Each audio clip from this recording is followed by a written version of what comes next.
Hello dark army, কেমন আছো তোমরা? সবাই আশা করছি সবাই খুব ভালো আছো। আর আজকে আমার একটা ভালো দিন, সেটা হচ্ছে ইউটিউব চ্যানেল আমার আজকে ডার্ক রাইডার বিট্টু চ্যানেলে 100 সাবস্ক্রাইবার কমপ্লিট।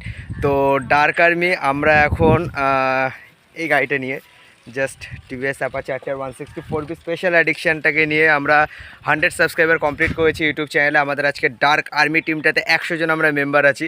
তো সেই আনন্দে আজকে আমি সেলিব্রেশন করছি নিজেরা। যেদিন 1K সাবস্ক্রাইবার হবে সেদিন অনেকজন মিলে সেলিব্রেশন করব। তো 100 সাবস্ক্রাইবারের জন্য সেলিব্রেশন আজকে আমাদের সাথে আমার একটা বন্ধু আছে আর আমরা করতে যাচ্ছি। তো দেখতেই পাচ্ছ চিকেন পুড়িয়ে খাবো আজকে। সো চলো তোমাদের সাথে এই মুহূর্তটুকু শেয়ার করার জন্য এটা শর্টসের একটা ভিডিও করব। মুহূর্তটুকু শেয়ার করার জন্য ভিডিওতে আসা যে আমরা আজকে ডার্ক আর্মি টিমটাকে নিয়ে 100 জনের একটা টিম কমপ্লিট হয়েছি। তো thank you for this guy and party.